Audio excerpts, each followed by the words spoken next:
All right, folks, climb out of your cryotherapy chambers and remove your NAD drips because it's time for another DNA Company webinar. And we've got an important topic tonight. Tonight we're talking all about biohacking, the wonderful industry that is biohacking. And it can be a bit of a minefield, can't it? There's a lot going on. There's some good advice out there. There's some maybe not so good advice out there. And it's kind of interesting, right? We've got these two competing industries now where we've got like mainstream medicine and the disease care model where they're really offering drugs and surgery. And if it's not time for drugs and surgery, then it's not time for that model. Out of that was born this biohacking thing, right? This biohacking culture. And I think that the spirit behind it is right. But I also think that it's something that needs to be navigated because it's the Wild West, man. Like there is stuff out there that is being sold to you that has nothing to do with you, but it worked for somebody else. So we have the mission of trying to figure out what's right and what's wrong, and how do we create a personalized platform to make it so that we use both worlds, right? There's a place for mainstream medicine, there's a place for biohacking, and I think that the DNA company is doing a great job of sort of bridging that gap so that you end up with high quality nutrition, high quality biometrics, and all of these good things. Because without guidance, I've said this before, this industry will eat you alive. And we were actually joking before the webinar that the term biohacker, bi, should not be spelled bi, it should be spelled buy, because there's an awful lot of marketing and things that go on behind this as well. So let's try to navigate that. Here to do that with me is the great and powerful Chief Science Officer of the DNA Code, Dr. K. Bonjour. Hello, sir. How you doing? Good to be here. I'm excited to Mm, hit another one with you. me too. And I love discussing by hacking trends with you because I think you have an equal spirit of being very critical, but also very willing to dive into those waters and give things a chance, which I like that spirit. And I think that's a very healthy spirit because biohacking tends to be on the bleeding edge where at the very least, safety data is often established insofar as if you take it, you're not going to hurt yourself, assuming good health. But not necessarily efficacy data is there. And that's not to say efficacy data won't eventually materialize and become a thing. It's just that it's not there yet. And so there's always this a little bit of a gamble when you're on that bleeding edge because you're supporting that investigation as to whether does it work or not, right? Yeah, well, and I was thinking about this too earlier today that like this is not a perfect analogy, but like you wouldn't go into a pharmacy and be like, give me one of everything, right? Just to cover all of my bases or to make sure, Yeah. you wouldn't go to a grocery store and buy one of everything either to make sure that you've got all your nutrients covered. You wouldn't go into Hmm. a gym and be like, today I'm doing each exercise from the Encyclopedia of Bodybuilding to make sure all my bases are covered. It would be madness to do that in so many Yeah. different scenarios. But with biohacking, it's like you almost like have this industry where people are wanting to purchase a product for each and every system of the body or multiple products, right? And it's like, well, why don't we identify where there's actual weak points in the first place? Because to the analogy, you would go to the pharmacy and just get one specific thing that's for the problem that you have. You'd definitely Hmm. die if you took one of each, right? Hmm. So like navigation becomes the name of the game when it comes to this whole biohacking thing.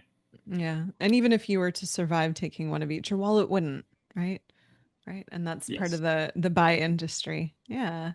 So Justin, I wonder before you and I jump into our conversations today, I wonder, Vanny, Katie, if you could toss up the poll. So, audience, what's really important to us is that when Justin and I show up, we speak to you, we teach to you, and we help you out in ways that you want to be helped out. So, I'm just going to go through the poll questions so that I can ensure we're guiding our conversation to the end of what you actually want to know. So the first question we asked was, how do you currently approach biohacking? And a majority of our audience, or not a majority, sorry, a fair portion of our audience is saying they only try things backed by research. And I value that audience. I'm curious, and ensuring like how and where you get your research is really important. The other equal segments of the audience, they experiment based on how their body feels. So I guess they purchase and then feel it out. And then 30% of the audience is kind of saying, yeah, I'm agnostic to this. This isn't something I partake in. So today we might change your mind or reconfirm that opinion because I think both are valid. Yeah. The next question we asked is, what is your biggest frustration with biohacking? And about half the audience is saying it's hard to know what actually works.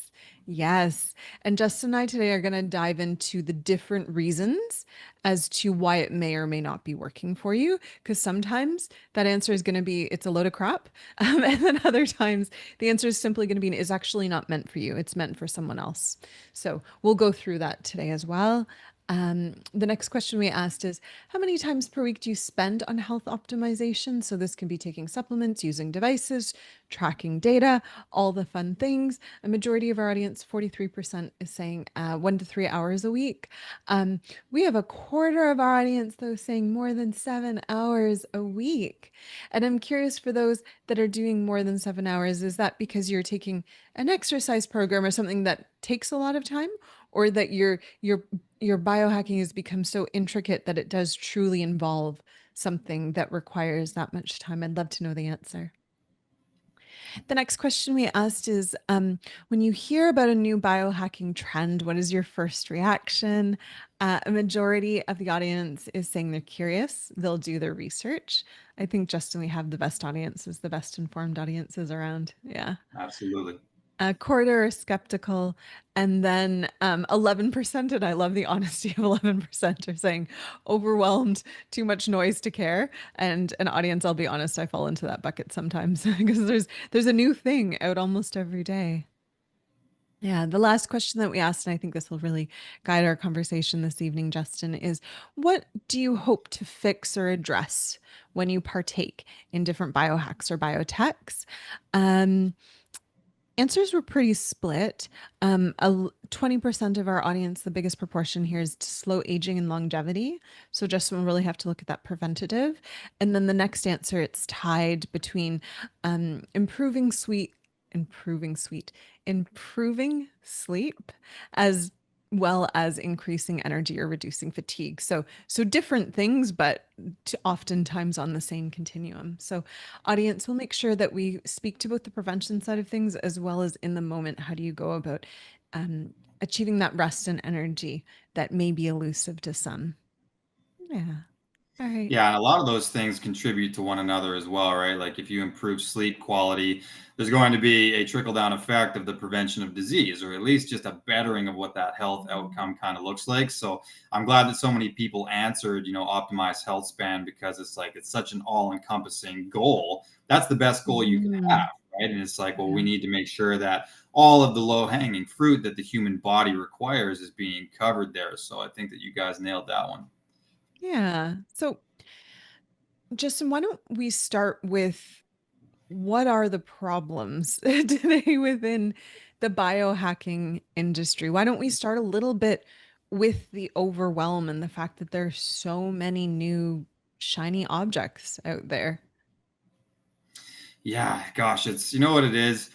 It's that I don't even think that it's all coming from like areas of dishonesty necessarily from people, right? But it's like people have such a different plethora of issues that they want to invent a product to target their issue. And then if it works, then it's like, okay, I can now market this to others.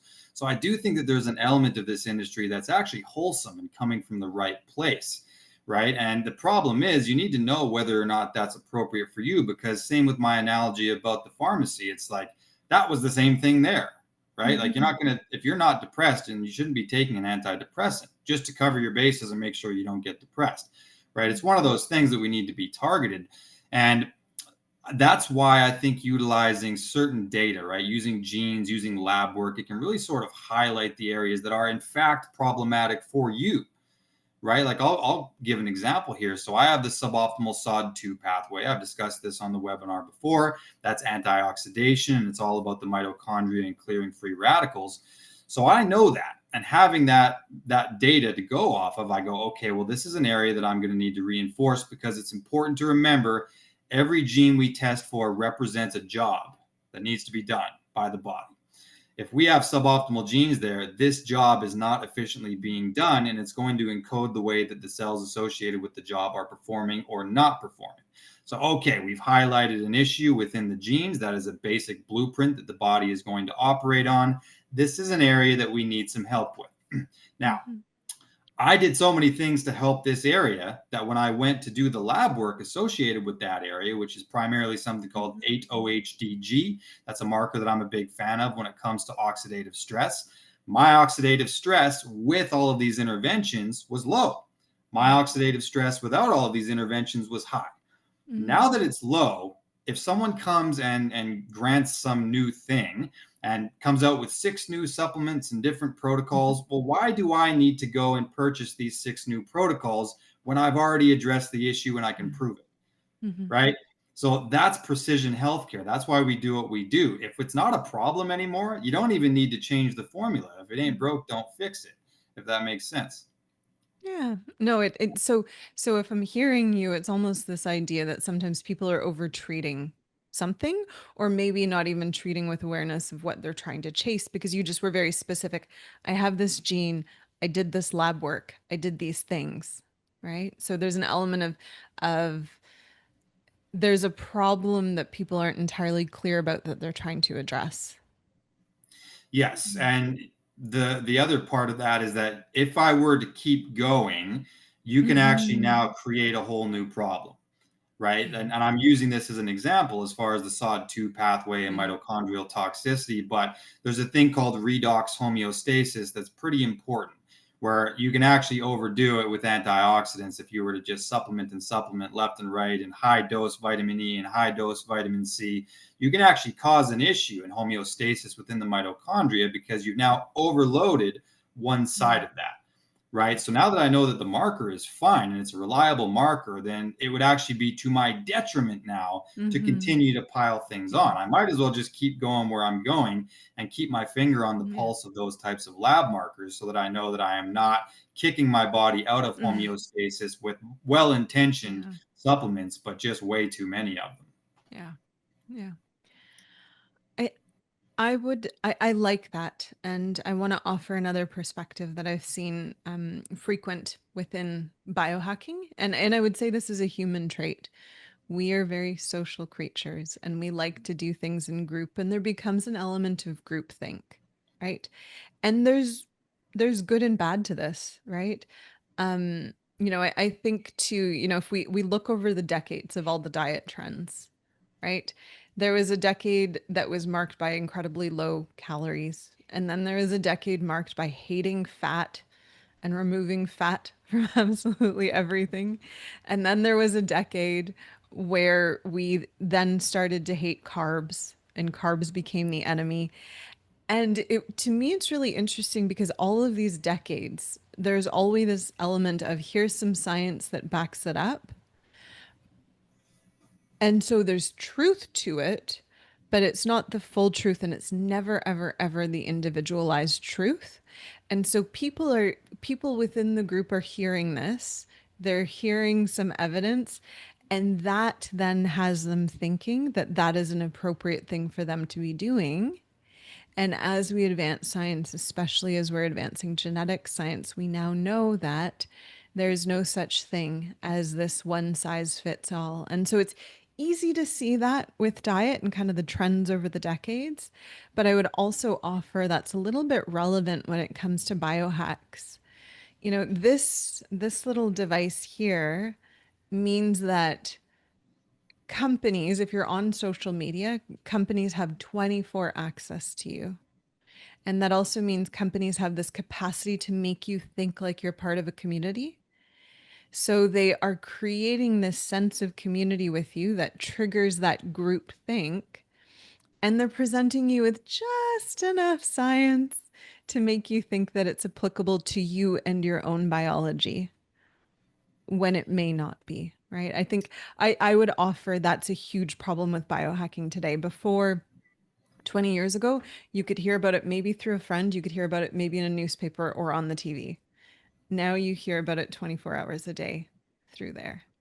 Yeah, well, and then I think that, it gets compounded by the confirmation bias, right? Because, like, Yeah. to your point with the diets, then in real life, maybe Yeah. your buddy tried that diet and had fantastic results with it, right? So Yeah. then it's like, well, now that must be real. right? But once again, you and I had a great webinar on Tuesday where we talked a lot about bio individuality Yeah. and the things that make everybody that little bit different, that little Yeah. bit unique. And I think that's where we land with some of this option paralysis, because there is, in fact, people who a lower fat, Yeah. higher starch diet works fantastic for with regard to Yep. their energy systems and the Krebs cycle and how all that goes. Then there's people who do phenomenal on a higher fat, lower carb diet and beta oxidation and acetyl CoA and how that whole thing works. Some people are just wired to have that work Yeah. great for them. Then we have this middle category where some people are sort of hybrid and they do well with sort of a blend of both. Mhm. But to your point, I mean, you can read any diet book and it's going to put together a fantastic case study as to why this is the ideal diet for human beings. And I take issue with anyone who says that. I used to not. I used to be like, yeah, Mhm. paleo, obviously, that's the way to go. Keto, Yeah. obviously, that's the way to go. Yeah. But the thing is, it's like, this is the ideal human diet. Well, whoa, there's 7 billion of us. Mhm. Like, let's pump the brakes a little bit on that. We're going to have to find a way to personalize this, because we know, you and I both know people that were wrecked on one diet or another, right? So you Mhm. can't say optimal human diet. You can't say optimal Mhm. human multivitamin, optimal human exercise program. You just can't. The sheer Mhm. diversity alone of the microbiome or of the genes, there's way too much variance there to make one size fit all actually Yeah. work modern day. So we better use diagnostic tools and just narrow that list down and find Mhm. yours. It's an exciting realm. I think that we're trying to create Yeah. almost a new thing now in healthcare, Yeah. where it's like, well, let's make it about you and not about the population as a whole anymore. Yeah. So why don't we let's shift from kind of problem assessment, Justin. I'm learning this from you. We don't dwell on the problem, we dwell on the solution. Let's shift a little bit and start talking about how our audience and how we go about separating fads from things that actually work. So, so do you, Justin, do you yourself have a framework, or do you yourself have a way that you kind of say, okay, cool, there's this new shiny thing before me. How do I evaluate A, whether it's a good shiny thing? Is the shine real? And separately, is that shiny thing appropriate for me? How do you go about that? So health coaching is really a process of deletion before it's a process of addition, usually, right? Mm-hmm. Most circumstances. People come to me and they want to add something into their regimen. What I like to do is go through their current regimen with a fine-tooth comb and say, well, what can we delete first? Right? Mm-hmm. It's like if you're going to make a sculpture, it's like the sculpture is already in there, but we've got to break away all of this excess clay first to really get down to the bare bones what this is going to look like. We're going to create a beautiful sculpture, but we have to delete the unnecessary areas first. So, I Mm-hmm. mean, let me just say this right off the bat. I'm a Primal health coach as well. That was my first real health coaching certification. And there's a certain expectation of the human genome, right? Sapien genome expectation. And that really is the primal blueprint. That's something that we teach. There's 10 primal laws, and it's like, okay, eat plants and animals, move frequently, lift heavy things, sleep, play, use your brain, avoid stupid mistakes. These are the things that made us survive up until now. So I start with that, right? Because a lot of people have sort of gotten out of alignment with that particular thing. And the more we get away from what your human genome requires, the worse things are going to go. So let's start there. But then we personalize to your actual like familial genes, right? Mm-hmm. Because these are two different things. There's the actual genome of Homo sapiens, and then there's the familial side of it where you landed effectively with this genotype or that copy number variation. And that allows me to take this primordial thing and narrow it down to just you. So that's what I do is I get the DNA 360. If you guys haven't got it done yet, that's our primary thing that we look at because it Mm-hmm. gives you the best constellation and understanding of what your genes are, and therefore that's your body's blueprint, right? It's what you're made out of. So then I'm able to see what exactly is suboptimal within that framework. Some Mm-hmm. people have red flags in their cardiovascular system. Some people have detoxification red flags. It shows us all kinds of things about how the body metabolizes macronutrients, micronutrients. It shows us sex hormone pathways. this is giving me a huge list of things that I can work with from there for personalization. So we just sort of work our way through it. There's 6 primary categories that we look at, everything from mood and behavior to, the sex hormones, like I mentioned. And one of the fun things about what we do, Dr. K, is I show up to my sessions with patients knowing so much about them, right? Like, I'm like, I Yeah. already know all this stuff about you. So when I Yeah. start rattling off stuff about the genes, they're like, little things are clicking left and right. And they're like, yeah, that is me. How did you know that? I'm like, because you Yeah. spat in the tube, man. That's all I needed for me to know everything about you. So then it's just Yeah. that dialing in process, right? I call Yeah. it alignment with your assignment. Your Yeah. assignment is your genes. Any area of your life that you're living out of concordance with those genes, we just pull you right back into the Yeah. middle. And a lot of things start to align with people's health once we get that process underway. Yeah. Yeah. I think in my experience and perspective, one of the biggest things that motivates people towards these various biohacks and these various biotechnologies is an honest reflection of a population that is really, really, really sick and unwell, Yeah. right? I think, it's an interesting contrast to me that at no point in human history have we had such incredible access to healthcare, to medicines, to interventions that can help us be healthier. Diametrically, we're also in a point where and again, this is the average North American, is eating more calories than they need be, but is also in parallel malnourished. It's probably one of the first times in history where we've been sleeping less than previous and less soundly than previous generations, right? It's also the first time, like, we are seeing cancer rates rise. We are seeing inflammatory markers rise. For example, what we used to consider an good parameters on on a liver about 30 years ago, we've increased that window on our testing, on our blood work, because now the average liver is in distress. And so we've had to move that normal window up. Not because the human body's changed, but because the average distress of the liver has changed. So I think that state of well enough meaning you're still functioning, you're going to work, you're paying your bills, you're doing your things, you're well enough to function, but you're also not feeling well. You're just well enough to function, right?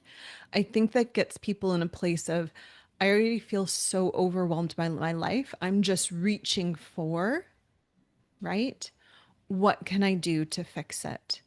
And I like your point, Justin, around genes, because I think before there's any biohacking implemented, I think there's something to be said for ensuring you're sleeping properly, you're eating properly, and you're exercising, right?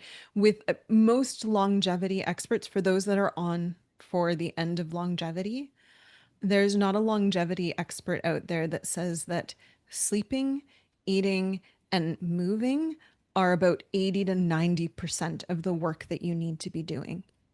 Yeah. And so I think before reaching for different biohacks, if you don't have those pillars honed in, finding a way to hone them in. And maybe that means a conversation with your doctor. Maybe that means something like a genetic test like our DNA 360 that gives you insight into why you may be struggling in some of these areas.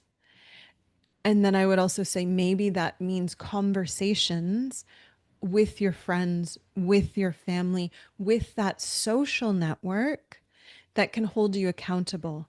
Because amazingly, I think, again, as many problems as the well enough come in with, they also come in with an equal number of supplements, devices and other things that they have but they don't use, because there's this tendency to buy to try and fix, but then not that stick to itiveness to actually see it through.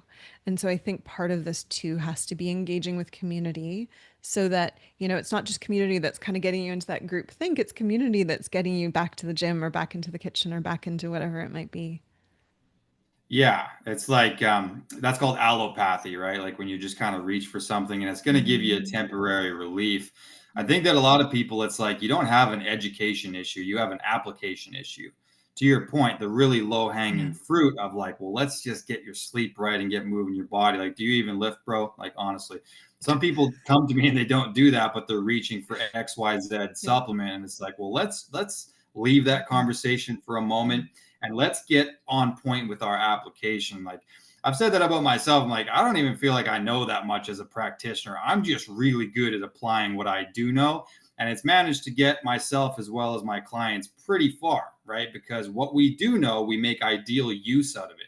A lot of Mhm. people are too busy trying to reach and research this, that, the other thing. But meanwhile, the real basics that they need is your sleep over 5 hours per night. A lot of people know. Is your nutrition in alignment with your genes? A lot of people know, right? Are you hydrating? Are you moving your body? Do you have a positive mindset? And are you connected to your purpose whatsoever? Mhm. Right? A lot of people, they just have that indifference with their own purpose on the work, like on the earth, Yeah. and I think that that in and of itself really creates a lot of dysbiosis and issues. So the basics that Mhm. our species is supposed to be here for, you need to get in alignment with that before you go too crazy with the gadgetry. Yeah. That being said, once we're there, now the gadgetry has some Yeah. value and some Yeah. benefits and I can in agree. fact improve these areas. But you better start where it starts. That's why I say I go primal first. I'm still very much a primal health coach. Then I'm a functional genomics practitioner right after that, right? Because we Mhm. need to start with the basics. Then I can dial and dial and dial it in from Mhm. there. And that's how we get to where we're going. Yeah. Yeah. And I think to remember audience, it's important to ensure your strategy is informed by where you're starting, what you're actually trying to address. And this is for the, I want to talk to that segment of people here who are not necessarily here for the longevity, but are here to either fix their sleep or their energy. Oftentimes when you see these, social media clips or you hear word of mouth of this miracle product, there's a very specific targeting of, hey, if you don't have energy, they put out a very general claim. And if you've already worked through diet and lifestyle and you're still experiencing that very, the fatigue, you're like, well, I make space to sleep. I eat a good diet and I'm exercising, but it's still there. I would offer one of the first things that you might want to consider doing is working with a provider and working with a doctor or a practitioner who is functionally genetically or functionally health informed, because we want to make sure that there's not something else going on inside the body. Right. I'm very mindful of, I talk often about sleeping properly and eating properly and doing these things, but there are medical conditions that can truly prevent you. And it's the fact that you can't sleep that is actually indicative of a condition. It is the fact that even though you do your best to adhere to a good diet, but you're still getting these sugar cravings that speak to a dysbiosis, amongst other things, right? Sometimes audience is really important. Reaching for a biohack when you really should be reaching for, let me talk to a doctor to confirm that there's nothing else going on underneath. Because sometimes, especially if you're telling me I have horrible energy and I can't really explain it because I'm trying to sleep and I'm trying and I'm trying and I'm trying, there could be something underlying, and reaching for a biohack kind of replaces good care that would actually get you feeling better again. So I think as we think through personalized strategies, audience, there's a moment of you have to be honest with yourself. Have I done all the lifestyle things? If so, cool. Maybe I get to play with some biohacking. But if I have and I'm not feeling well, that's really the cue to go see a doctor so that we can figure that out, because you're not going to get ahead unless you've had that. Yeah. Yeah, and you raise a really good point there because, like, so I used the word allopathy a second ago, and I think that biohacking, supplements, gadgetry, etc., can really represent that allopathy. And the thing about allopathy is it can, in fact, make you feel better. But Mhm. if it's not guided and intelligent allopathy, then perhaps you're making yourself feel better because you've supplemented one real underlying thing that was going on to really create that level of fatigue that you were suffering from. Perhaps now that remains unaddressed and Mhm. dormant because now I feel better because I've added in this allopathy. I was having this conversation with a client just the other day because she's doing all this amazing stuff. And there seems to still be some issues within her lab work, CRP elevated, Mm, etc. And she was like, well, why? Like, I'm doing so many great things. Like, my whole day is really about my health now. And I said, I've noticed kind of a pattern where people have like 75% of their health puzzled together. And when you have 75% of a puzzle together, it looks good. You can tell what the picture is. But what the heck is going on in the corner right there? mhm, What's missing right there that's making this so it's not a complete picture? mhm, I said, all the biohacks that you've added in have pieced together 75% of this health puzzle, but you're not quite right yet mhm, because all the great things you've done have made it so that you can function, right? You've addressed your mitochondria, you've addressed your gut, but there's something else mhm, going on with that. And I think that's the problem with the overdoing it of allopathy via biohacking, right? It yeah, masks potentially what's really going on. You're going to feel good if you've got all of these different things in place, but we don't want to stop the search there of something still not quite right. And it's important to mhm, remember that symptoms are not the problem. Symptoms are the result of the problem, mhm, right? There's no such thing as a normal headache. There's no such thing as a normal, a normal achy shoulder if it's not injured, right? Like there's a reason why there's an achy shoulder. There's a reason why you got that breakout. There's a reason why you have that headache. It's not a normal thing. mhm, It's the end result of some sort of underlying malfunction. And that's why we mhm, use genes and that's why we use labs and that's why we use GI mapping and all of these advanced things because that identifies where is the actual area of function that has been yeah, potentially corrupted. yeah, yeah. Audience, I think, when I think through what are my favorite biohacks, and I'm biased. I'm a clinician, and I'm a clinician that loves data at that.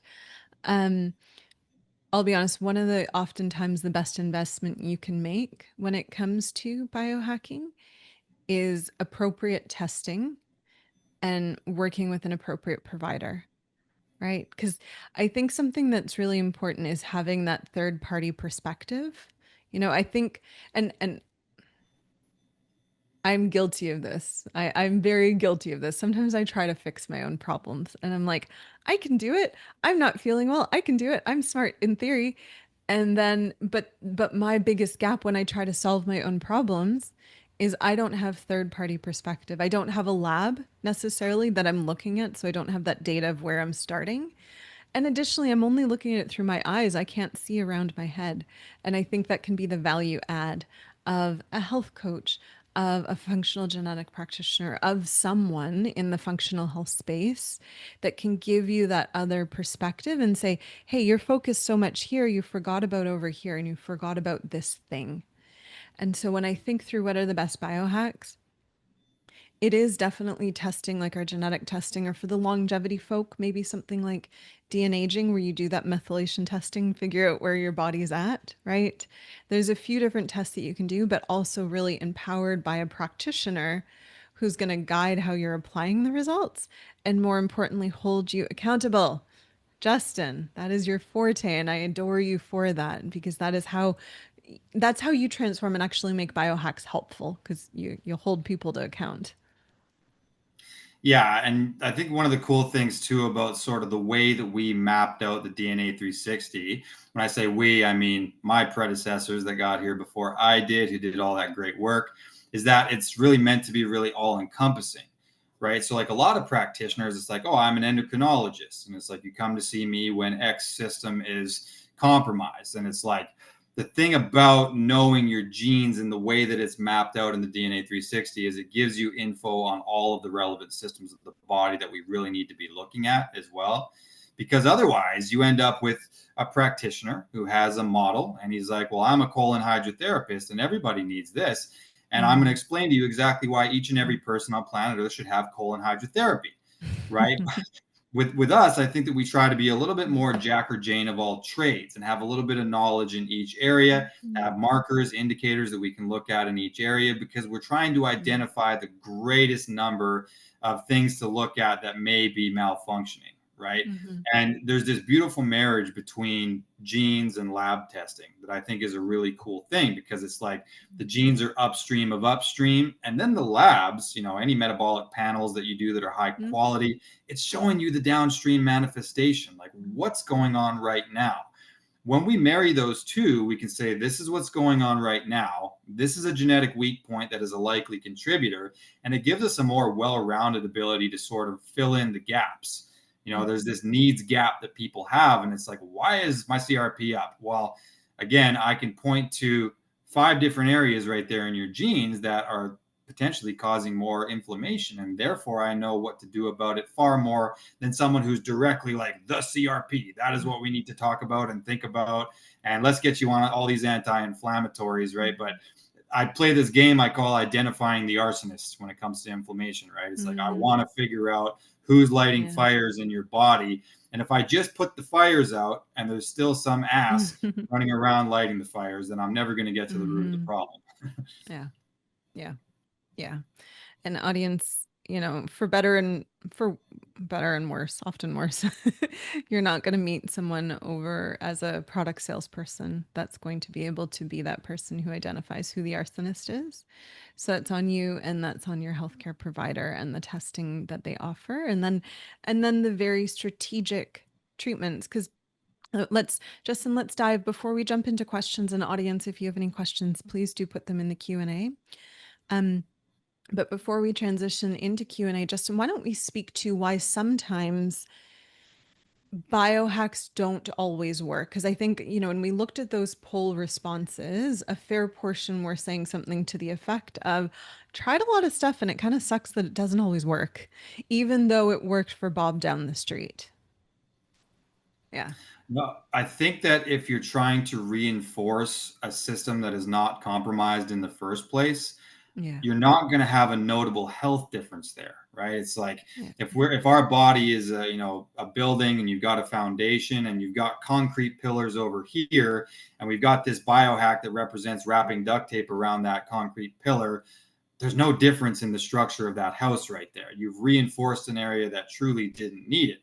But maybe in the attic, there's one pillar there that's reinforced with, I don't know, cardboard. This is a terrible analogy, but maybe there's an area that really needed an area like of work on it, and you're not addressing that because you were too busy listening to X podcast and they talked about X product, and you became obsessed with it for an entire month, and you went and bought it and you tried it at its full dose, and you're like, I didn't notice anything. Well, again, that wasn't the area of your body that needed support or reinforcement, Mm-hmm. right? So this is Mm-hmm. a spaghetti at a wall thing. And that's why I said at the beginning that biohacking is quite the Wild West Yeah. market, right? It's Yeah. definitely an area that I think needs to be totally guided, because to my earlier analogy, you'd never go to the pharmacy and say, give me one of each. Mm-hmm. Yeah. And I think, audience, something to remember as well, you have to think about how some of these products are developed, not all, but a mid, I'd say 50%, at least half of them, if not more, half of these products are developed in one of two scenarios. They're either developed on an elite group of people. So maybe an elite athlete. They're kind of developed. There's a lot of money within athletics of how do we get athletes a little bit better, because there's a lot of money at athletics. And then sometimes that science will trickle down to the non-athletic out there, and it's sold as if it will function the same in my non-athletic body compared to, right, someone who's a professional athlete. The other segment where these are developed are people who are truly cripplingly ill. This can be, cancer aftercare or care during cancer. This can be people with severe chronic fatigue or a severe detox or severe toxification, something like that. So oftentimes these things are created in two extreme populations, and that doesn't always translate into the middle of the road folk like you and I. I don't I Be really cool if we had an elite athlete on here. If we have any elite athletes, please raise your hand so I can praise you. Um, so true. No, it is true. Guys, check out Justin's Instagram. He's like a you do punching stuff. Punching Boxing? stuff. Yeah. That's the technical term, is punching stuff.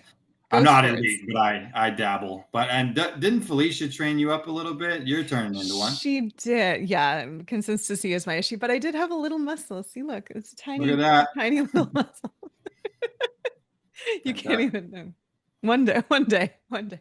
Um, but back on the serious part, audience, remember that oftentimes these products are developed in extreme scenarios. And does that mean they don't offer value to the average person? Absolutely not. You can see value from it.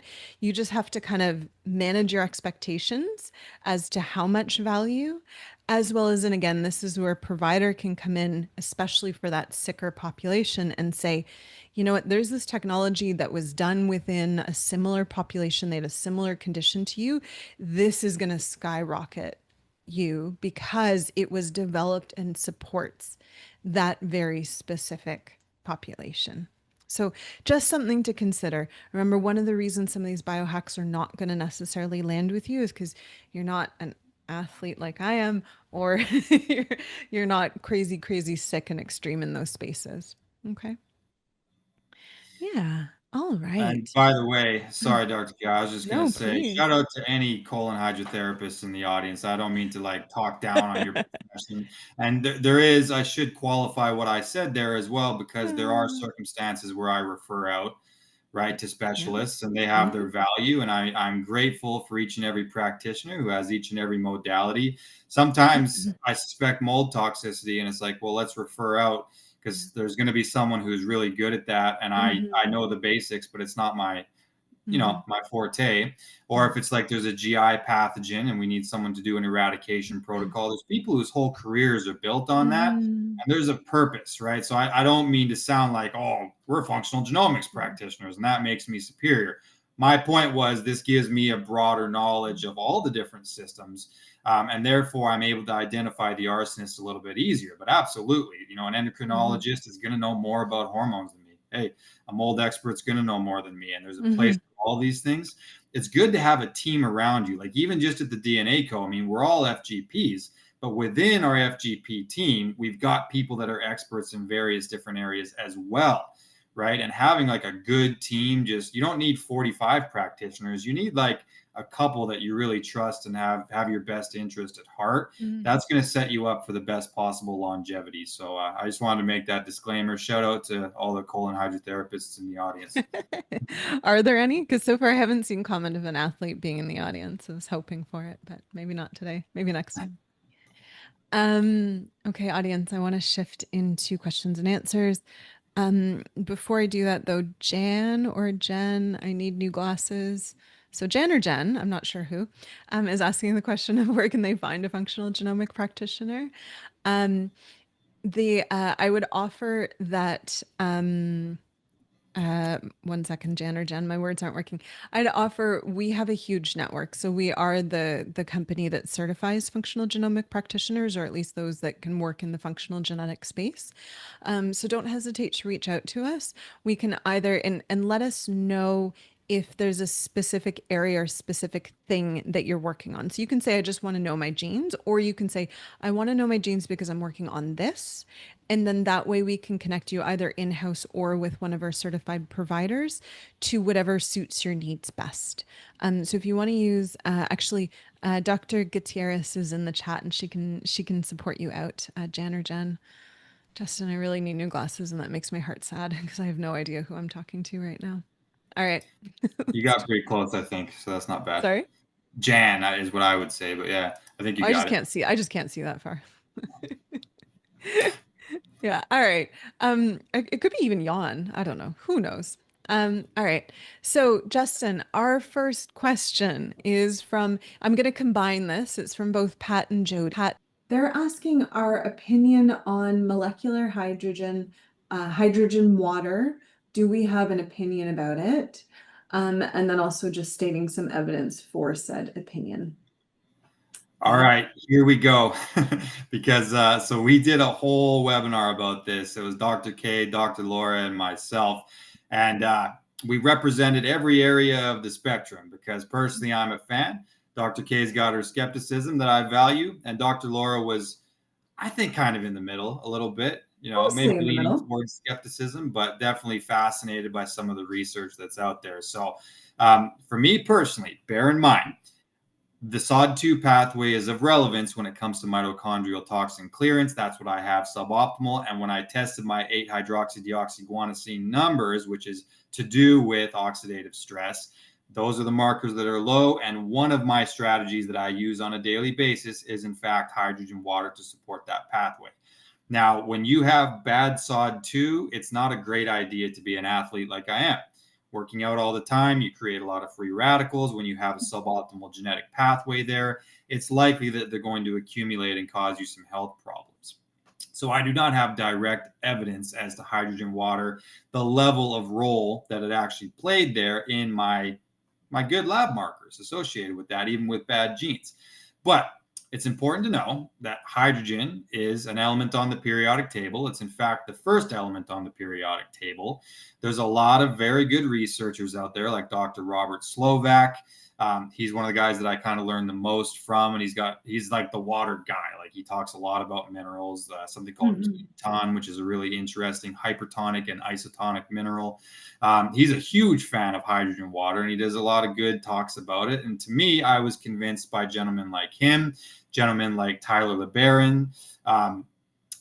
It's basically something that you would take in. There's different forms that you can do it, but effectively it encourages what I mentioned earlier in the call, being redox homeostasis. So that's what some of the evidence would suggest. Now, to Dr. K and Dr. Laura's point here, it is not entirely hashed out, right? So there's room there for it not being entirely true. I don't know for sure, right? And I'll let Dr. K speak in And a I'll, moment. I'll briefly speak to that. So I think Go ahead. delivery is one element that we need to consider. There's been decent study on inhaled hydrogen, in particular for those with long haul COVID, and that is showing to be beneficial. So I think there's some data for that delivery again, and this is more in clinic because you could control the device. I think device quality, we've alluded to this, right? There's no standardization, so that becomes a big problem. So evidence of sound in clinic devices to the end of long haul COVID, hydrogen is showing helpful. When it comes to hydrogen water, the best research is again amongst elite athletes. Elite athletes only. The improvement isn't necessarily seen in other athletes like myself, but it can support performance and namely recovery after. Right. So there is evidence. This is why Justin has it, and it works really well for Justin because he's an athlete. He's cool. There is a little bit of evidence in some geriatric populations that it supports some reduction of oxidant burden, et cetera. And there's some evidence within certain cancer protocols that it again will alleviate some oxidative burden. So there are small n. So when we talk about clinical studies, n is kind of like how many people did you study, right? There's some small n evidence, usually less than, in the tens. So we're talking between 60, 80 folk. That is some evidence that there's some benefit there. So there's suggestion this can be really helpful. But when we talk about true evidence, we just don't have it yet. It's not to say it doesn't work. It's just to say we don't have that yet. And so I often take that to mean, if you're truly ill, this wouldn't be one of the first places I would spend my health dollars. But if you have infinite amount of money, go have fun. Like there's enough safety to say it's not going to hurt you. Yeah. So I hope that's helpful, Pat and Jody. I'd really encourage you. We did, to Justin's point, we did do a full-fledged webinar on this. And so it might be interesting to kind of hear, especially 3 different perspectives on it. Pat did ask about a Rife machine. By and large, Pat, one of the biggest issues with that, other than no evidence for efficacy around things like bacteria, etc., is there's incredible standardization issues to the end of there's been quite a few government actions against different machines and different companies because they were harming people. So I would, it's not something I ever counsel towards, largely to the end of that safety risk. You don't know what machine you're getting and if it's actually going to be helpful. And I think it can, for a lot of people, delay treatment. So it's not one of my go-tos, I'll be honest. All right. The next question that we have is, William is asking, what sets your company apart from all other companies offering similar services? Justin, do you mind if I take a go at this? Absolutely. Great question. Yeah, it's a really good question. William and audience, there are a lot of companies right now that are in the genetic space. They're saying, hey, send us a cheek swab or some spit and we'll tell you all about you. There's a few things that I think through when I think of these companies. Number one, data privacy. I'm a privacy nut. I'm a data nerd. So be mindful of the privacy element. And we keep our information private. You kind of have to look to each one to see that it's private there. Because I think eventually it's going to have implications when it comes to insurance and other things. So be mindful of privacy. After that, I really ask the question, two different questions. Number one is the so what question. So in and around the year 2000, we kind of did this thing called the Genome Project. We mapped the entire genome. And honestly, science kind of sat in the space of, oh my gosh, we know everything and we're going to solve everything. There was quite literally this happy moment in science where we thought that was what was going to happen. In the decade following that, nothing really happened. And what we slowly came to learn was that more is not always better. We mapped everything, but we started recognizing that not everything actually had value. And so one thing that we really focus on and that differentiates us, I'll be playing from other companies, is we don't look at as many SNPs or genes as other companies do, because for a gene to be part of our testing suite, it has to answer the question of so what? So if I have one gene and Justin has the opposite presentation of that gene, that should mean either we present in the world differently. I present as Black, he presents as white, right? Or that means that the treatment should be different. So if we have the same condition, it maybe means I'm given fruit and he's given vegetables, whatever it is, right? The so what becomes really important. And I would also say the application of it becomes really important.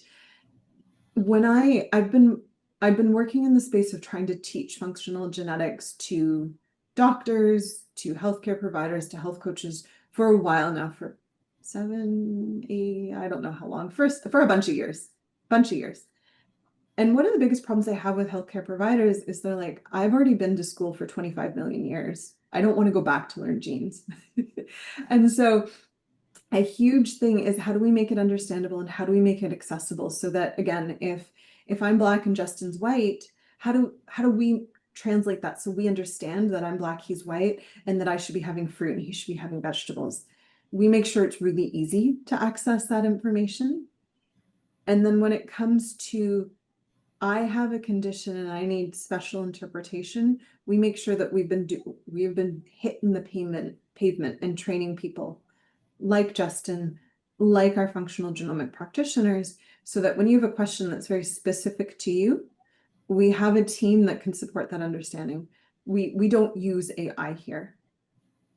I hope to be a cyborg one day. I love AI. I think it is the best thing out there and it has so much potential.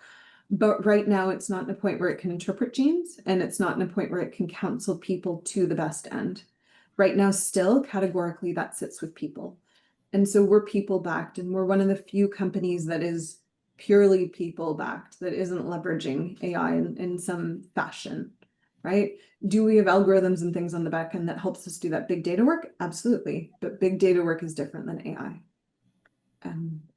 Justin, did I miss anything? This is my passion baby that I'm talking about.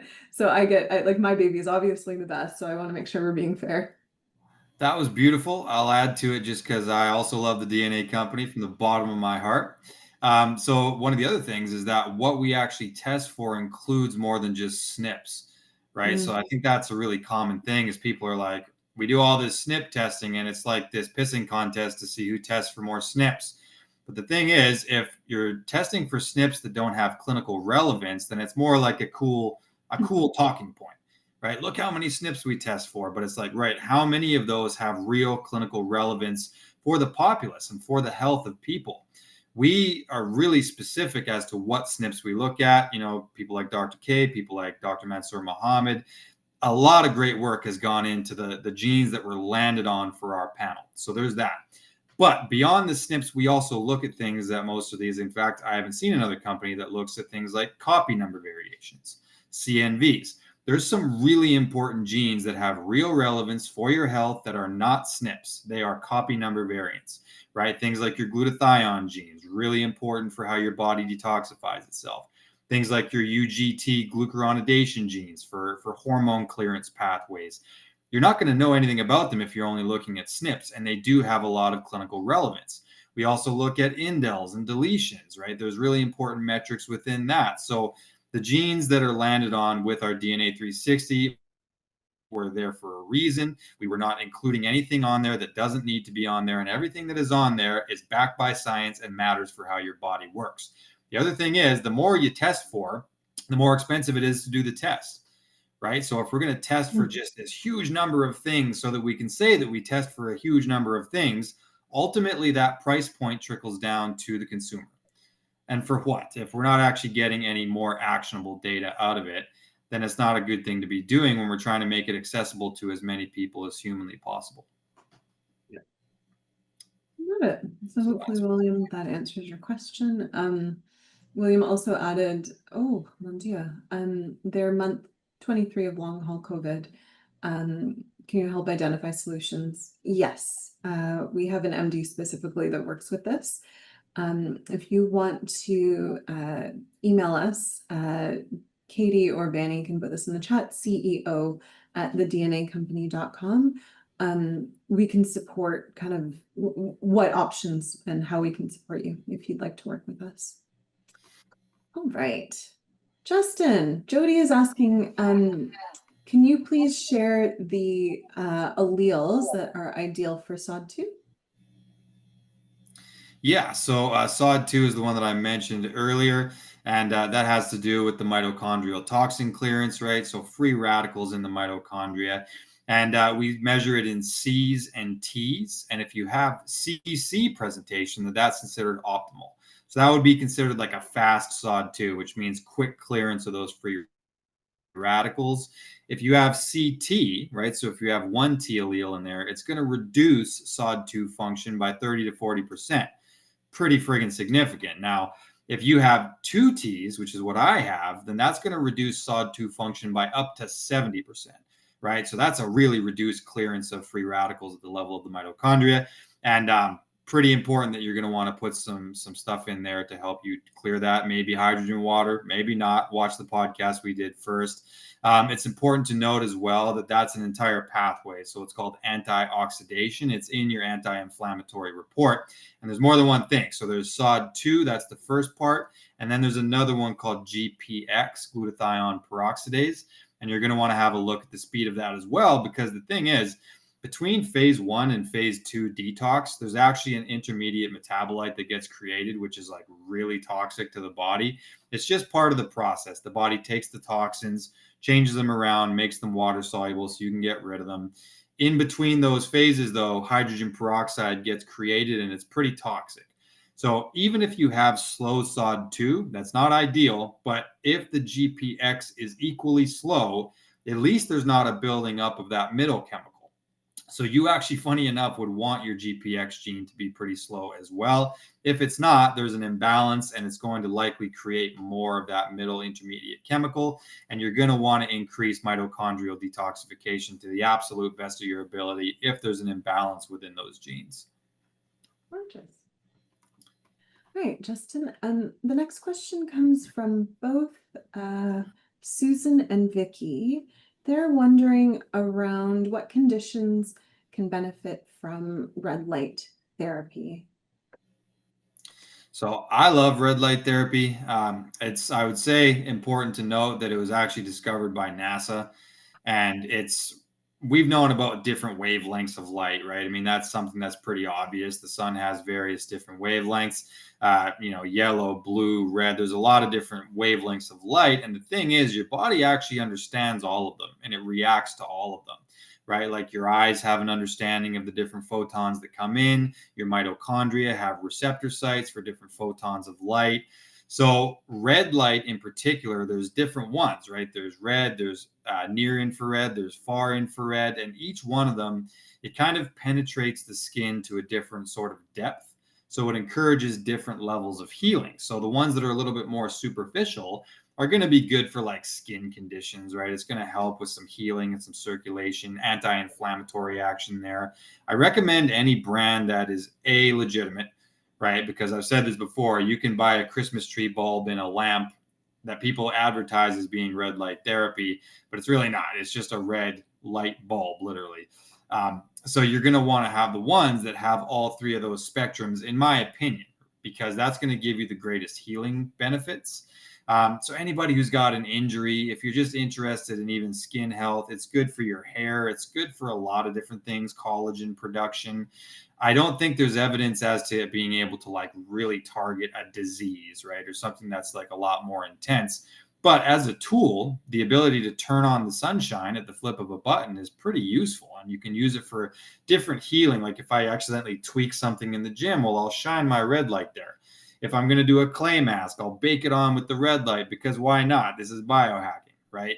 And it's great for the mitochondria. Like I said, there's receptor sites in the mitochondria for those different wavelengths of light, and introducing it can certainly have some healing properties. There is a limitation or qualification to the above, though, that I have to say, in that too much of any hormetic stress is just a stress, and light is stressful for the body in different dosages, right? So if you overdo red light therapy, you can overdo red light therapy and you will actually start creating oxidants in there, right? So once again, redox homeostasis that I mentioned earlier, we don't want to overdo any of these hormetic stressors, and red light therapy is among them. But a good little dose, 10 minutes a day, full body, I think that the health benefits are pretty well touted now. And I've done it more so in the winter, but I mean, yeah, pretty much daily. I do some form of red light therapy. I'm a big fan. Dr. K, I don't know if you mess around with it or not, but it's something in my toolkit. Yeah, I think I was first introduced to it in the adjunctive cancer care space because it's often leveraged in support of post-surgical healing, and then sometimes a few other like adjunctive spaces. So there is, especially in that healing space, skin, kind of that post-surgery, etc., some really strong evidence. There's emerging evidence when it comes to joints and a few other spaces, right, where a lot of, not all, you have to confirm with your doctor, but a lot of arthritic pain is effectively you have toxic buildup. And because you don't circulate a lot of blood there, you want to figure out ways to encourage circulation within the joint. And there's some emerging evidence that red light therapy can support that. And yeah, and I think post-exercise, right? I think to your point, like again, that musculature, it is the question of how deep can it go? So quality of what you're doing and consistency, right? Again, audience, there's an element of you can buy all the hacks and the tech that you want, but if you don't actually use it, it's there's an element of futility there. Education versus application, right? Ding, ding, ding, ding, ding. And I'm so guilty of that because I love reading and diving in. And then when it actually comes to the application, I'm like, I'm bored now. All right. Justin, I think our next question is for you as well. Nancy is asking the question of what do you think of grounding mats and mattresses and covers and kind of that suite of grounding things? I think that there is a place for them. I'm a little bit hesitant as far as like I recommend doing it the old school way when it comes to a lot of this kind of stuff. Even red light therapy, if I can just go and get some sun tanning on, I'll probably do that over sitting in my office with an artificial light on my face. And same with grounding. If you have the ability to just go on your lawn and ground for 20 minutes before bed, I mean, that's going to do a lot for you. I think that sleeping grounded certainly has some benefits there. However, I would say that with the asterisk of if you've got a lot of Wi-Fi and dirty electricity in your environment, remember that the human body is highly conductive and all of that wants to return to the earth. That's why lightning strikes the earth. It's because that's what it does, right? It grounds and it saturates the ground with negative ions. So if you are in a pretty saturated environment, like I say you live in an apartment building and you're like, well, I can't ground, so let's use one of these mats. every one of your neighbors has a Wi-Fi router that's blasting the whole building with Wi-Fi. Now, if you take your conductive body and put it on a grounding surface, it's not out of the question to suggest that perhaps the electricity in your environment is going to now use your conductive body to return to the earth, right? So for me, if I'm going to do like a grounding mat or a grounding sheet, I would recommend pairing it with some sort of Wi-Fi mitigation device. Like, I'm a fan of Lila Quantum. I think Aries Tech has some great stuff. There's like Somavetics and Blue Shield Cube. There's a few things you can go towards. Something to deal with the dirty electricity, at least surrounding your body, right? Because then you're going to ground your energy and your positive ions the way you want to, but you're not going to become a conduit for everything in your apartment building. I would suggest that that could be a pro-inflammatory state that creates, as opposed to anti-inflammatory. But grounding in and of itself, yeah, I've talked about that for years. I like it. I think it's a good call. And if we can use Technopoly, then go ahead and do it. But I would add a little something in to deal with the dirty electricity as well. All right. The next question I have is from Vicky, asking, how does 23andMe data interface with your programs? I'll take this one, Justin. So, Vicky, a few different answers here. The first one is going to be, we do something called the DNA Weight app. Katie or Vanny can put a link within the chat. And that is a space where we've created actually the ability for someone to upload their 23andMe text file, and we will interpret it through our system. Again, we're doing our best to make this accessible, right? That's why we offer webinars and we offer this ability to upload and to get our interpretation. One thing I'll comment, because I was part of the science team that helped develop this, and part of the testing team in particular, taking a lot of 23andMe data, anonymized, and figuring out, can we get this to upload into our system? A few things that I noticed, and I think are really important. When 23andMe does data, they're simply looking, have we given them enough genes? So even though they claim to have done all the genes, oftentimes I would find a lot of gaps in the files. So certain genes were missing, and there was never consistency. It was never like it was the same gene for everyone. It was most people's files had holes. So when you upload it, unfortunately, there's a chance that some of the genes we need are going to be missing. The second thing there is that they don't do some of the fancy footwork or the different perspectives of genes that Justin mentioned. So they don't do copy number variation. They don't do insertion deletions. And these are two ways to look at a gene and essentially say, do you actually have the gene? It's kind of important when you're doing an interpretation. So there's limitations. You can absolutely upload that information if you want and check what the app holds. Typically, I would say if you're going to be coming into a program where you want to work with a provider, I'd highly recommend doing the testing first. If you have questions about that, or you don't want to do the testing for whatever reason, give us a shout. We'll see we'll happily hear what you're seeking, and we'll let you know, can we offer that? Integrity is a big part of how we do our clinical work, and so we're happy to have that conversation. Just give us a shout at CEO@thednacompany.com. Okay. I hope that answered your question, Adele. Okay, Christine had a question for us, and they've been told that hydrogen machine breathing through cannulas can be beneficial for the mitochondria. Am I saying that that's not true? What I would say, Christine, is that the evidence we have right now is based on in-clinic models, not home models, and that's not to shame home models. It's just to say that these machines have calibration and consistency as to the hydrogen they're actually delivering, and that's important. But it's only really been extensively studied in long haul folk. So there's absolutely mitochondrial dysfunction in long haul folk. That is a hallmark and a cause and a continuing mechanism of the condition. So it can support that, but I want to just be very specific. That's where the research sits. So I'm not saying it doesn't categorically work in general mitochondrial support. It's just that that's the research we have. In theory, it should be part of that, just based on how how impacted the mitochondria is secondary to long haul into COVID. So I hope that answered your question. All right, Justin. Susan has a question for us. And actually, I'll preface the answer, Justin, before I let you jump in. So Susan is asking, can you list biohacks for some specific genes? And she's principally listed a lot of detox genes.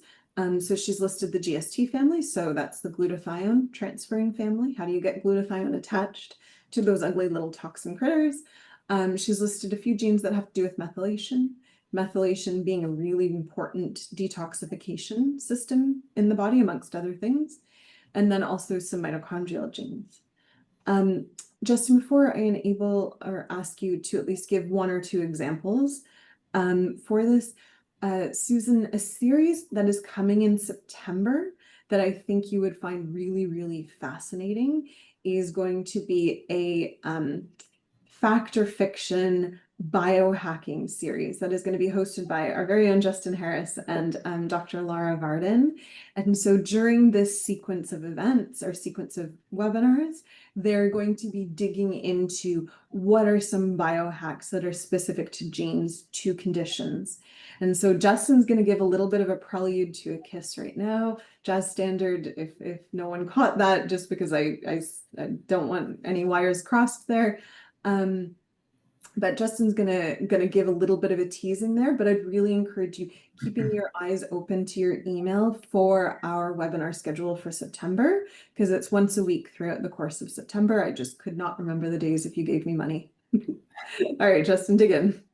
Yeah. So, I mean, when we're talking about these different genes, I mean, it's important to remember what I said earlier in this call about each gene that we look at represents a job that need to be done in the body. Right. So if you're like, for example, the GST genes, that's one of those copy number variations that we talked about earlier. Some people are literally missing these genes, right? You can have 0 copies of some of these GST genes, and that's why it's important to test copy number variations, because it's a pretty big area of your health, and you're not going to know it if you're only looking at SNPs.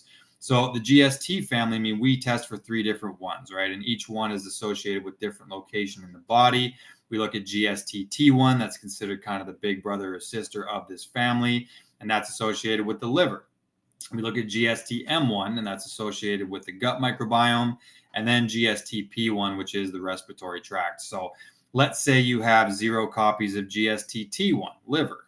Well, then we're going to tailor biohacks towards something that's going to support that area.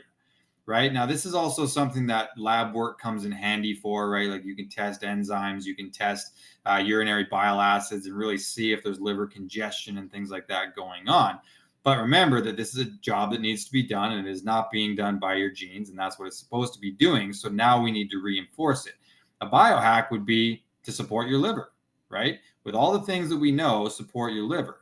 An interesting point here is that glutathione in and of itself is actually likely not the answer there, because you can't give your body large amounts of a molecule that it doesn't have the instruction pathway to know what to do with it, right? So we've seen that where people have 1 or 0 copies of GST-T1, and then the solution on paper was to add a whole bunch of glutathione.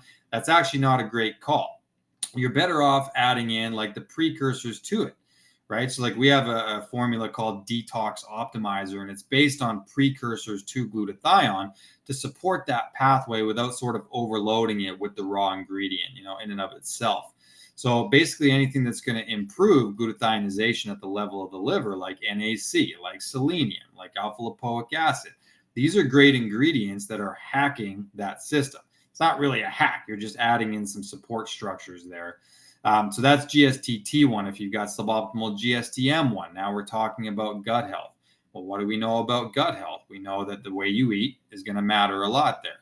The way you eat is a biohack, right? I mean, that's just the epigenetic input that we have control over each and every day to help support the way that your gut microbiome works.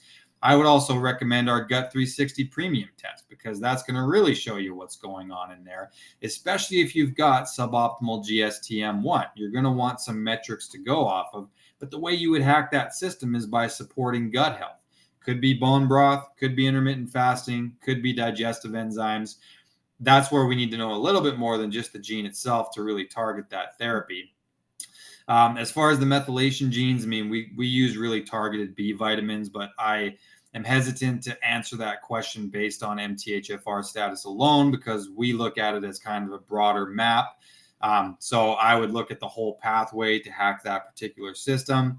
Lower hanging fruit, avoid mold, right? Don't do things that are bad for your methylation.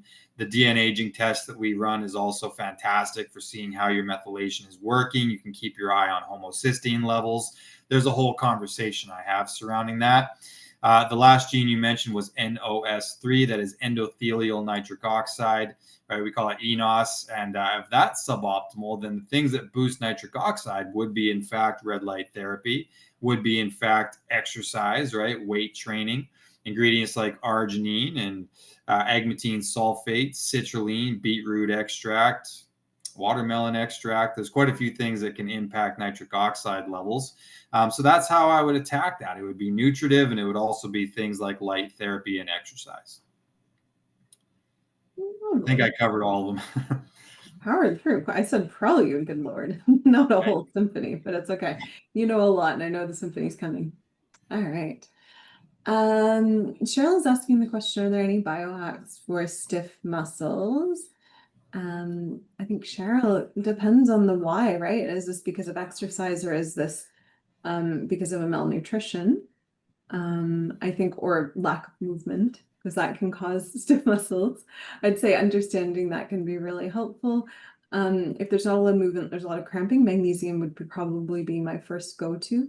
And then Justin, since you're the resident athlete. And beyond that, since I'm always sore from something, usually whatever I did the day before, I'm still feeling today. So today it's my legs, and tomorrow it's going to be my shoulders that I'm feeling. There's a few things that I do for that, actually quite a few. So like I'm a really big fan of foam rolling, for example. That's a great, just low tech thing. It's a piece of PVC pipe that you roll up and down your muscles, and it's fantastically useful. I actually really like cupping. I use these, the suction cups that you can put on different kind of meridians of your body. I think it's Wilson for the win. Yeah, I mean, that's fantastic. And I use that on a day-to-day basis as well. I have two different ones, and I'll put them on different spots. And it's like, it just pulls the inflammation right out of there. And because I'm a biohacker, the ones I bought have infrared in them. Right? Everything has infrared now. You can get like toothbrushes that have it in there, and just like hairbrushes that have infrared in there. The cupping I use has infrared in there. I'm a huge fan of PEMF. I mean, that originally came about from pain management clinics, and now it's available for home use. So I've talked a lot about that higher dose mat that I use, and it's fantastic. It heats up via infrared once again, and then it's got negative ions, and it's also got the PEMF therapy built right in there. Massage guns are great. Nothing replaces an actual massage, though. Like there's this Thai massage place a couple blocks from me, and nothing does the same thing as having one of those mean-spirited ladies take her elbow and just for an hour and a half straight. That really helps a lot. Epsom salt baths are great. CBD is great. There's nutritive things you can do. You better be on omega-3s. I like C15. Anti-inflammatory nutritive stuff, curcumin. I mean, there's a lot of benefits to all of that. I could probably do a whole session with you just about this. If it's a real chronic problem, hit up CEO at the DNA company, ask for Justin, I'll be there. Yeah. Justin knows all things sports. All right. Vicky has our next question. How do you provide updated information to your clients after the initial information review and counseling is done? As you find out new information, include individual tests in your panels. Yeah, I love this question.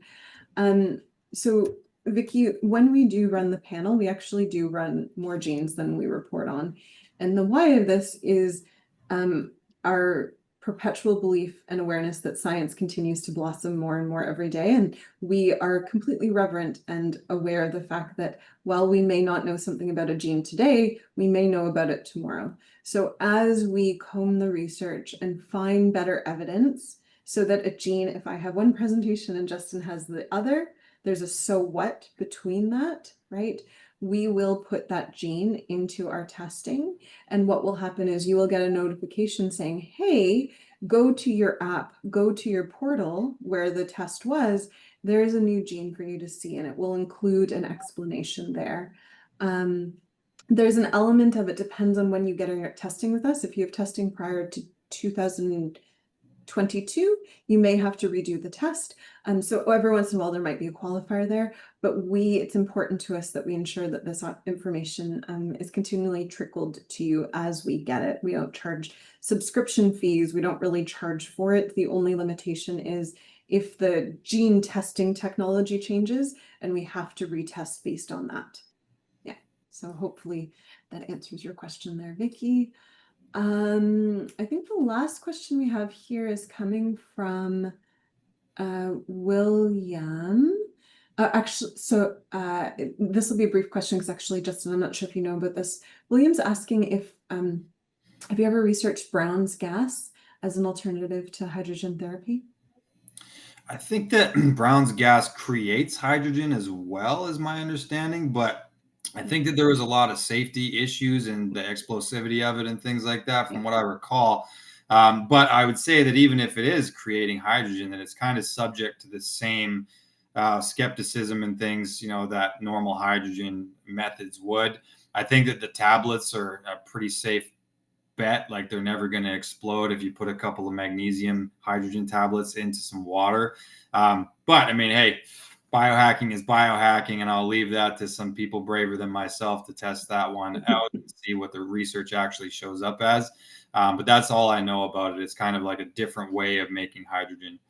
Mm-hmm. All right, last question for you, Justin, on this beautiful, today's Thursday, beautiful Thursday. Can you list out again the companies that you mentioned, some of the grounding companies that you like? Yeah, so the dirty electricity would be like EMF, Wi-Fi, those kinds of things. And I utilize Lila Quantum, right, because it's like a quantum energy company, and they have some fantastic stuff. They've got I utilize their Heal capsule that's around my neck at all times, except for when I'm sleeping. They've got some crazy stuff. They've got this block that you can actually use to charge different items, and it's like LEELAQ, if you guys are interested in checking that out. They've got like abundance frequencies. They've got a lot of cool stuff that they do. As far as the rest of the Wi-Fi mitigation, I mentioned Aries Tech. That's a pretty reliable company, and I like them because they have these little stickers that you can actually put on your phone and any device. Like, I have it on my Brain Tap that has like 5G, that has Bluetooth, and it doesn't block the Wi-Fi, but it sort of unravels it before it touches your body, because Wi-Fi signals are like super duper tightly woven, so it kind of unravels it. It's a really cool technology that they use. I mentioned Somavedic as well. That's like a household device, or Blue Shield Cube. These are just basically scalar wave devices that give your body a different thing to kind of vibe on, so that it's not only interacting with the dirty electricity, but your body sort of has something else to resonate with. That's why they call it a resonance device. And then it's touted that hydrogen water can even help with people who have a lot of exposure to Wi-Fi. Same with ketones. But again, that research is not hashed out. But do a little something, folks. I mean, I think that that's a really relevant piece in 2025 for inflammation and for your health in general. Yes. Well, Justin, audience, for those in particular that have stuck around with us, Justin and Dr. Varden are going to be hosting a series on everything that we've talked about tonight. And some of the feedback I got within the chat was people are grateful that this conversation was so candid and so plain, insofar as we weren't standing up here and being like rah rah all the biohacks. Yeah. Because our goal is to be that discerning voice of science that doesn't poo-poo the bleeding edge, because there's a lot of possibility and there's a lot of cool stuff at the bleeding edge, but we don't want to sacrifice that for hype and for things that are false. So thank you for tuning in this evening. Justin, thank you for being a wealth of knowledge on all this stuff. I value it, because I don't know how you keep up with it, and I'm very, very grateful that you do. So audience, keep your eyes peeled to your inboxes so that you can see Justin and Dr. Varden doing their glorious little series. So close, audience. September. We're so close, audience. All right, Justin, any wisdom bombs to drop before we wish everyone adieu? Yeah, absolutely. I think that biohacking is the embodiment of the self-care model that we teach, right? Like the mainstream medicine model is a disease care model. It's a forced in model that you end up in. This is more of a preventative thing, and it's about taking matters into our own hands. To our point earlier, that doesn't mean that each and every biohack is for you, and this is something that needs to be navigated. But the spirit of opt-in self-care is where we're at 2025. And I think if we do it right, folks, with real targeted therapies, we might just reclaim our health yet. So let's keep our chin up. Let's get up early. Let's work out. Let's eat healthy food, and let's pay attention to our DNA. And I'm excited to see everybody in the coming weeks. Mm-hmm. All right, audience, at the end of every webinar, we dance out, and I hope you dance out with us. Until next time, au revoir, à bientôt. Bye-bye. Bye, Dr. K. You're the best.